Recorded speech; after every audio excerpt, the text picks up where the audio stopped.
Good afternoon, everyone. I hope everyone is still awake with the strong coffee of Edson Shamila. Anyway, before I begin, I'd just like to really give recognition to the team for making this happen, really, right? So it's really the NGA 911 team, in my opinion, having used this in the US as well, is the best platform out there in terms of emergency response globally. So let's give a big hand to Mike, to Dawn, and to the rest of the NGA 911 team for making Philippines the first in Southeast Asia to have this live,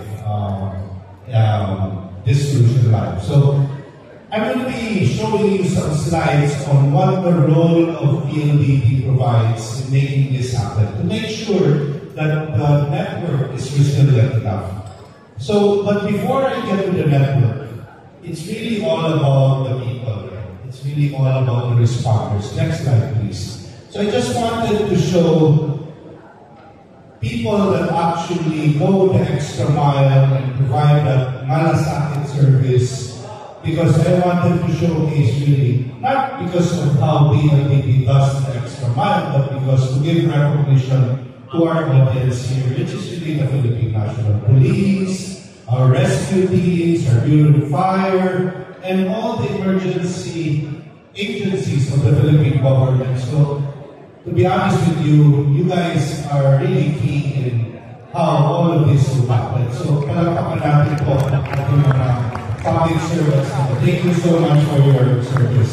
Because the next slide will show you being part of public service. As you know, telecommunications are tapped na now as public service. Mag-down ang internet sa bahay nyo, parang may sunog ka, diba? So with that, even during calamities or emergencies, we try to be as resilient as we can, because it's quite important for us to keep the communications going, to keep the lines moving, whether it's on the voice, whether it's on the data internet services that we provide. So, with that, allow me to focus and showcase to you our infrastructure that will make sure that NGA 911 or emergency 911 will be fully operational even during times of calamities. Next slide, please. Ladies and gentlemen, this is the updated numbers of our network in the Philippines. As Secretary Akolos mentioned earlier in his speech, we are an archipelago. We have 7,106 islands depending on the type. Diba? And all of the telecommunication providers in the Philippines build their own infrastructure. And that will cut across fiber, aerial network, and even submarine cut across from Luzon, Visayas, and Mindanao. And to make that resilient, you need to build loops para kung may road widening construction at naputol yung fiber, lilipat ko siya sa kabilang rota. It reroutes itself to the different route. So with that, in PLDT alone, which is known to have the most robust network, is we have about 900,000 kilometers of fiber footprint in our domestic fiber backbone.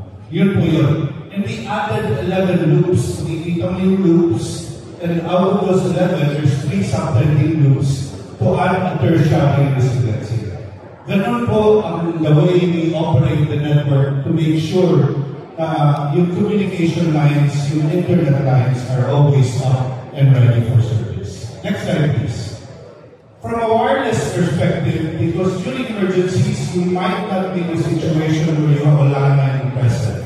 And majority of the Filipino people rarely use landline anymore, or na mobile phones. So we have to highlight basically that in Smart, at our company, and you would see not just only us, but even our nearest competitor would have more or less the same number of footprint in terms of their wireless network. We have about 70.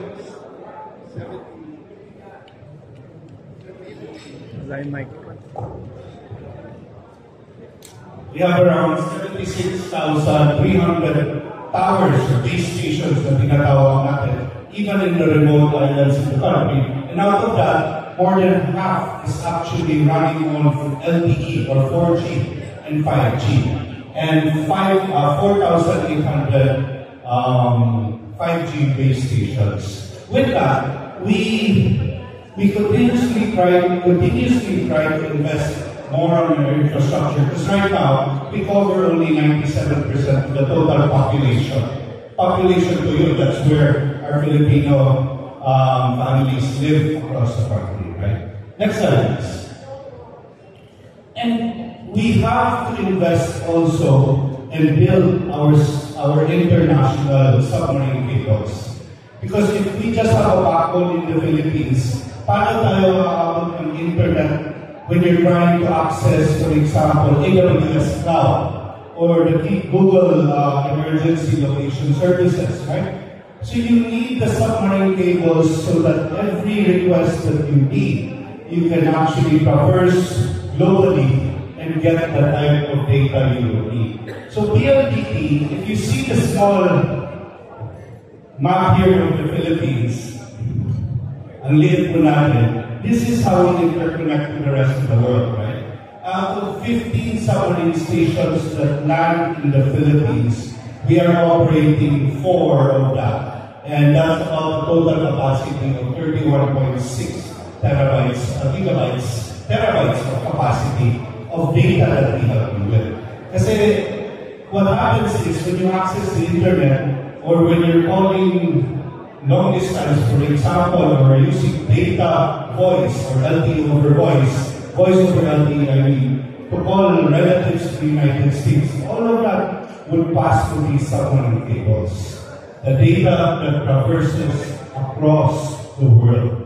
These are the submarine cables. It's quite important because in the advent of a lot of our hyperscalers, like we call Facebook or Meta, right? AWS, Amazon, yung Google pa natin, and all these hyperscalers or cloud providers or social media providers, they are now located in the Philippines.